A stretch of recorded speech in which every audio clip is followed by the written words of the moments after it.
Hillstead Museum in Farmington, Connecticut is a place where art and nature flourish together, just as the family that designed this estate intended.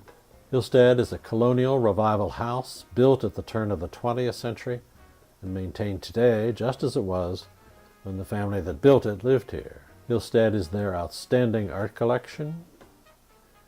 Hillstead is 150 acres of fields, trails, and scenic views. Hillstead is May Market and other seasonal events for the whole family. Hillstead is also a beautiful sunken garden, the site of the annual Sunken Garden Poetry Festival.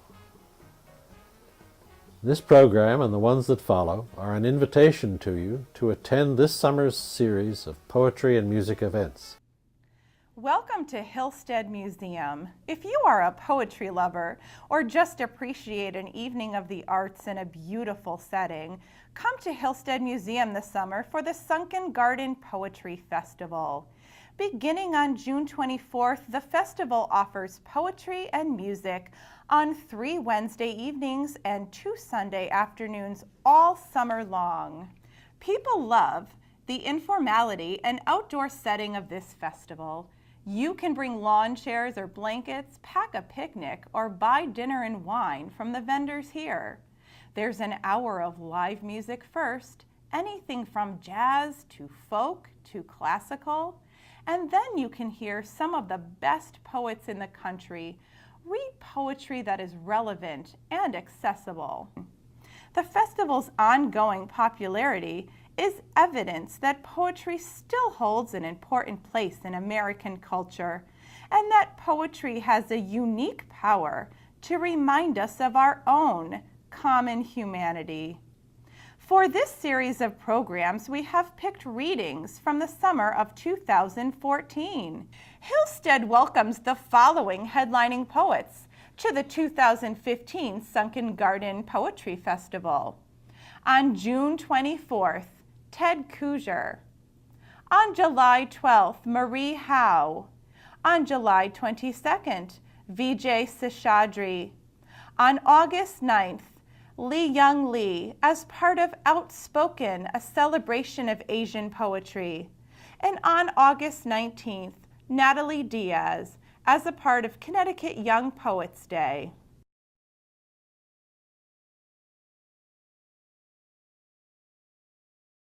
This is a little inspired by the quest to make it from Cleveland to Hartford today, which involved an extended layover at Dulles International Airport.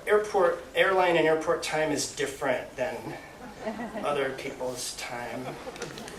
15 minutes becomes its own uniquely defined increment. And this isn't quite as light as that, but somehow it feels like the same thing, being trapped in the airport for much of the afternoon. The title of this is The Problem of Knowing Where You Are. That portion of brain space in humans devoted to visual processing is the same as that portion in dogs that is devoted to smell. Wolves, when hunting, will run 50 or more miles in a day. Dogs have the intelligence of human 2-year-olds. But whereas dogs, as well as other animals, experience emotions, human emotion is in part culturally conditioned, which means that what you feel is contingent on what you learn how to name. Our teachers are everywhere. I am standing beside my father's grave, and in my sadness I am hunting for 50 miles for what I can smell of the sun in the air, which is nothing I can name in human language. The grave is sharply cut, smooth-sided, a hole, not deep, in the ground. I get dizzy looking in.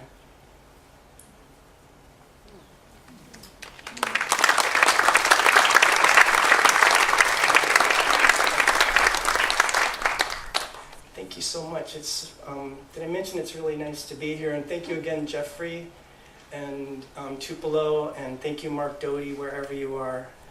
And a couple of more poems from We Practiced for It. All my grown life, I've loved reading road stories, as many of you have, starting with Jack Kerouac's On the Road, and always wanted, I guess, to write a road story kind of book. And it turns out that roads appear in almost all of the poems, and we practice for it. So I'll just read three more from We Practice for It, and each of them has roads in it of different kinds and different places. The first one is called 19, referring to 19 years old. 19. They heard growling up, the grief moans and wind rush, the overnight trucks blew by, buffeting the bridge on its footings, hauling, it felt like, all of Wyoming in loads on their trailers. Wind and sky, hail and rain, sweeps of empty space, the Laramie Plains between two people. Fort Collins to Laramie to Rock Springs by dark. They had barely begun to be themselves, consisted mainly of versions of each other. They'd hitched from Colorado, the last ride after midnight, leaving them an exit outside Orem, Utah, where the joint, as they passed it, made the undersides of the bridge girders glow.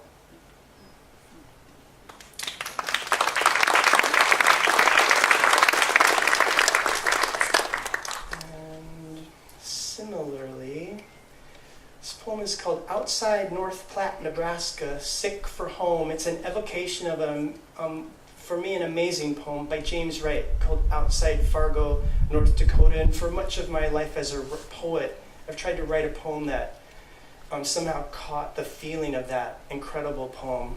So Outside North Platte, Nebraska, Sick for Home is like an acknowledgement of the sense of indebtedness and gratitude that I feel toward James Wright, his vision and his language.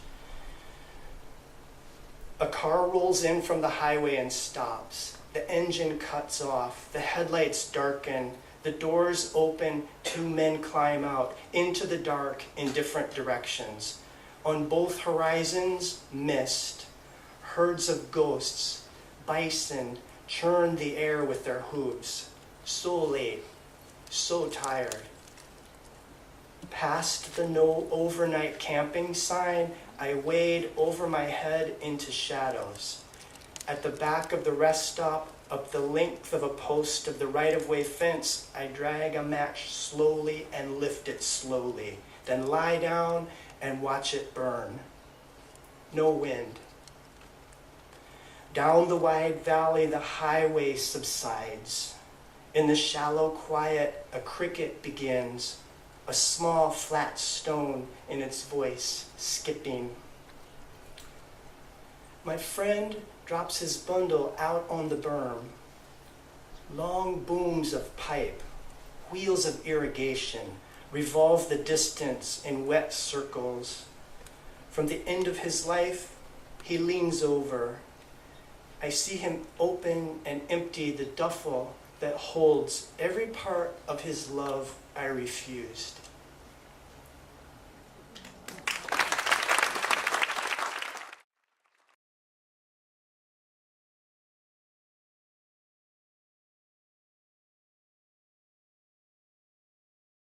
National Book Award-winning poet David Ferry has said of Jeffrey's work, "The human being speaking these lines is one whose speech is wonderfully worth knowing, quietly and vividly observant and sympathetic in judgment of things seen in the daylight, of their beauty and of their vulnerability."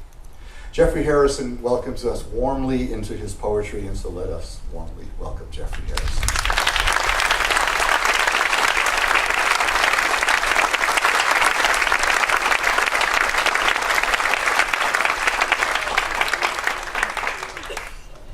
John, for that nice introduction. And I want to thank Amanda and Susan and everybody at the Hillstead for asking me to read, and Ted for that wonderful reading he just gave. It's nice to be back here. I was here in 1995, and it's nice to be back in Connecticut. Now I live in Massachusetts.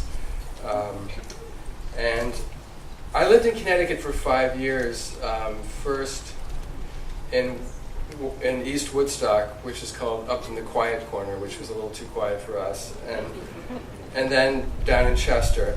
But during that 5 years, people started referring to me as a Connecticut poet, and that was really nice. I didn't really realize how nice that was until I moved to Massachusetts, where when you move to Massachusetts, you don't become a Massachusetts poet. You become just another poet living in Massachusetts. So it's good to be back. I'm going to start by reading a poem from this new book, then a few older poems, and then I'll go back to the new book. This is a flower poem. I think I don't have to be self-conscious about reading a flower poem here. It's called Out Back. The ferns, mint, foxglove, and tall grass, growing every which way behind the kitchen, surpass anything I could say about them. And the purple vetch I pulled at yesterday, perhaps I was wrong to think it was strangling the others. It might just as well have been binding them all together, though here I could be making yet another mistake. Better to let them all be, to take of them freely, by other means, and without much remark, the way the wind bends and jostles the ferns, and the bumblebees and moths visit the last pink bells at the tops of the swaying foxglove stalks.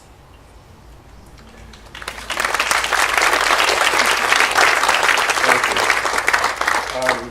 I do want to read one poem set in Connecticut, and it's set in East Woodstock.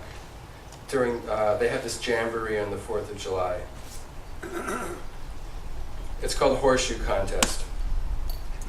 After the parade of tractors and fire trucks, old cars and makeshift floats, after speeches by the minister and selectmen, after the cakewalk and hay rides and children's games are over and the cornet band has packed up its instruments and left the gazebo, the crowd on the town green begins to gather around the horseshoe pit, where a tournament has been going on all day and is now down to the 4 or 5 best players, the same ones every year, these old guys who, beneath their feigned insouciance, care about this more than anything. The stakes are high, their name on a plaque, their pride, their whole idea of who they are, held onto since high school when they played football or ran track. Something unchanging at their core, small but of a certain heft. Limber as gunslingers preparing for a showdown, they step up in pairs to take their turns pitching the iron shoes, lofting these emblems of luck with a skill both deliberate and offhand, landing ringer after ringer, metal clashing against metal, while the others, those who entered the contest just for the hell of it and who dropped out hours ago, their throws going wild or just not good enough, stand quietly at the sidelines, watching with something close to awe as their elders stride with the casual self-consciousness of heroes, becoming young again in the crowd's hush and the flush of suspense, elevated for these moments like a horseshoe hanging in the sunlit air above them, above their lives as dairymen and farmers, their bodies moving with a kind of knowledge unknown to most of us, and too late for most of us to learn. Though I'd give almost anything to be able to do anything that well.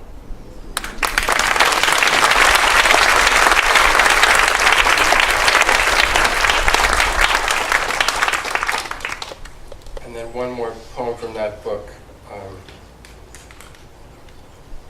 This is called Our Other Sister. The cruelest thing I did to my younger sister wasn't shooting a homemade blow dart into her knee, where it dangled for a breathless second before dropping off, but telling her we had another older sister who'd gone away. What my motives were I can't recall, a whim, or was it some need of mine to toy with loss, to probe the ache of imaginary wounds? But that first sentence was like a strand of DNA that replicated itself in coiling lies, when my sister began asking her desperate questions. I called our older sister Isabel and gave her hazel eyes and long blonde hair. I had her run away to California, where she took drugs and made hippie jewelry. Before I knew it, she'd moved to Santa Fe and opened a shop. She sent a postcard every year or so, but she'd stopped calling. I can still see my younger sister staring at me, her eyes widening with desolation, then filling with tears. I can still remember how thrilled and horrified I was that something I'd just made up had that kind of power. And I can still feel the blow dart of remorse stabbing me in the heart as I rushed to tell her none of it was true. But it was too late. Our other sister had already taken shape, and we could not call her back from her life far away or tell her how badly we missed her.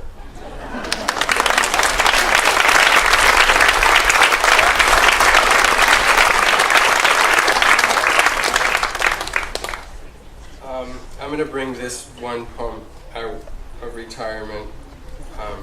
It's called Fork, and it's about a bad creative writing teacher. I didn't know about this light. It's really good.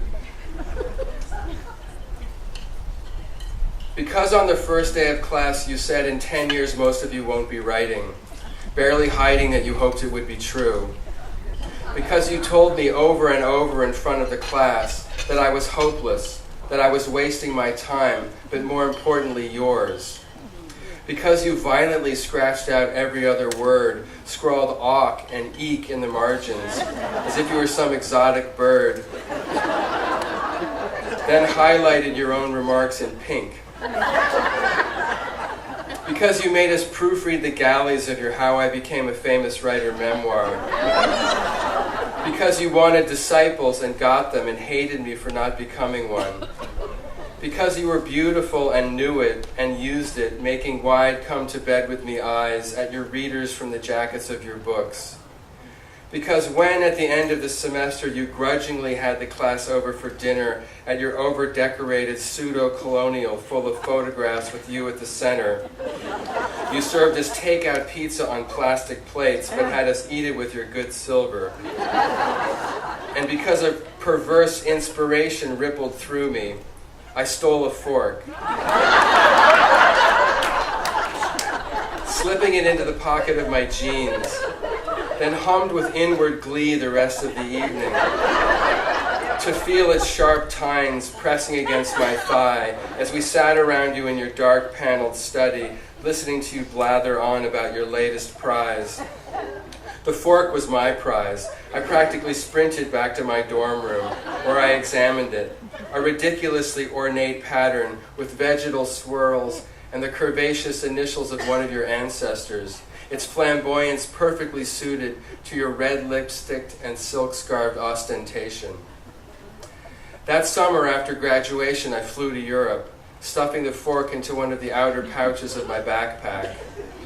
On a Ural pass, I covered ground as only the young can, sleeping in youth hostels, train stations, even once in the Luxembourg Gardens. I'm sure you remember the snapshots you received anonymously.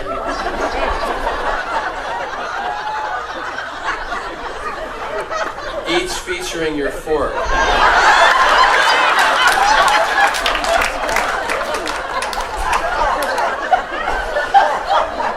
Each featuring your fork at some celebrated European location.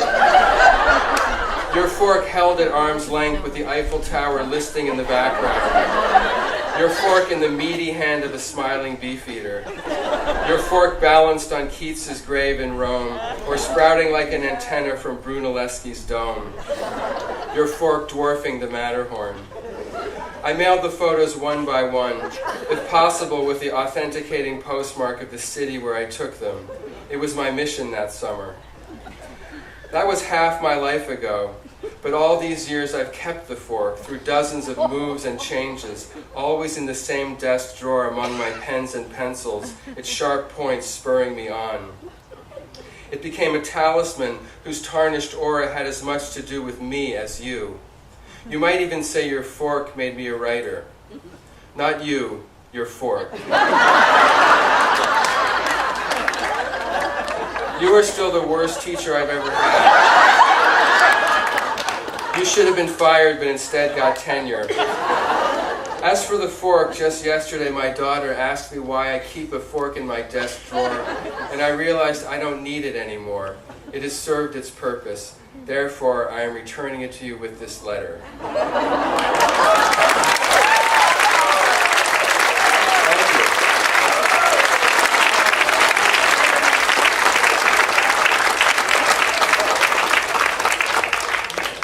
And I want to read this next poem, partly because it's dedicated to my friend Bob Cording, who is in the audience tonight. It's called Vermeer Road Trip, and it's about going to the Vermeer show. I think it's back in 1995, but the poem is more recent than that. We drove from Connecticut down to D.C. to see the Vermeer show at the National Gallery. Vermeer Road Trip. We left our wives and children and headed south for Washington, two middle-aged men who could have gotten ourselves into trouble had we been looking for adventure instead of something like its opposite. The apotheosis of the ordinary, moments held like a pearl in a balance or drawn out and poured like a stream of milk from an earthenware pitcher. We talked about Vermeer and about poetry, though I made us promise never to write poems about Vermeer. There were already enough of those, a promise which I seem to be breaking now. But this isn't really about Vermeer. It's about the trip down and the trip back when we stopped in New York to see the handful of Vermeers at the Met and Frick and have a quick sandwich on Madison. In the closed-off chamber of the car, seen through that camera obscura at high speed, our own lives seemed as tranquil as Vermeer's. Anything that might resemble drudgery, refined to sacrament, everything messy or violent left outside the frame. The way Vermeer left out the chaos of his household, the stink of chamber pots, the needs and noise of his 11 children. We talked about our wives as though they were as young and opalescent as the girl in a turban, or spent whole portions of their days just standing in the sanctifying light that slanted through a window's leaded panes. As though we lived in a world where no one aged or raised his voice in anger, where nobody got sick and died, or worse, where everything could be held in hushed suspension only by our staying out of the picture.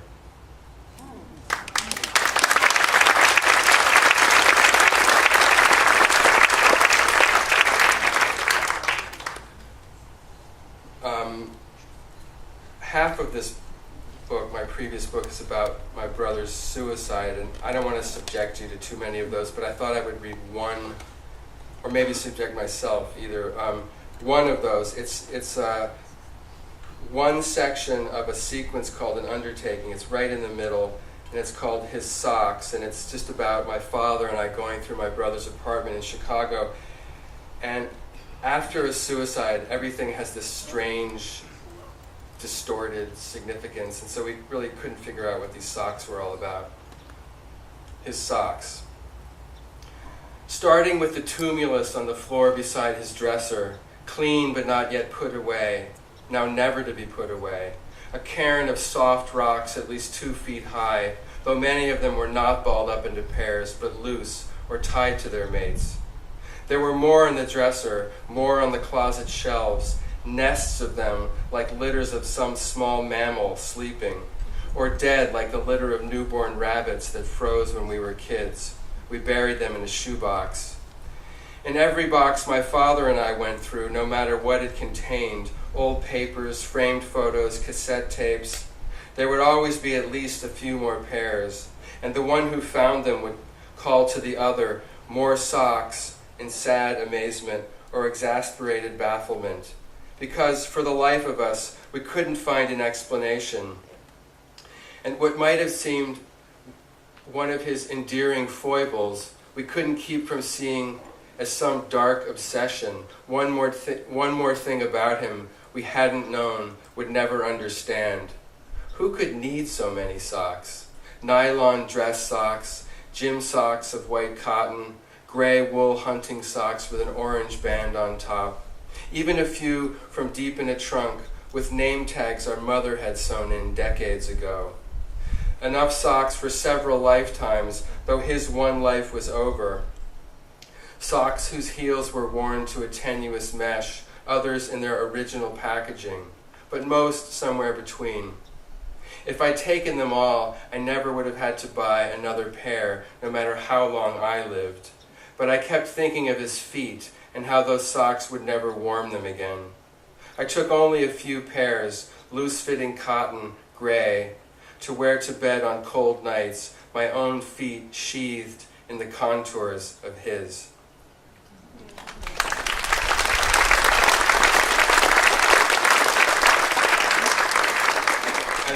And then this is called The Names of Things.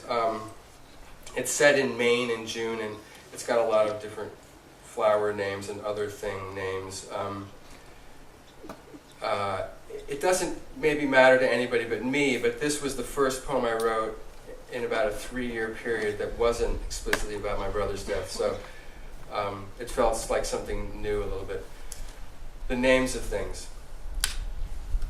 Just after breakfast and still waking up, I take the path cut through the meadow, my mind caught in some rudimentary stage, the stems of Timothy bending inward with the weight of a single drop of condensed fog clinging to each of their fuzzy heads that brushed wetly against my jeans.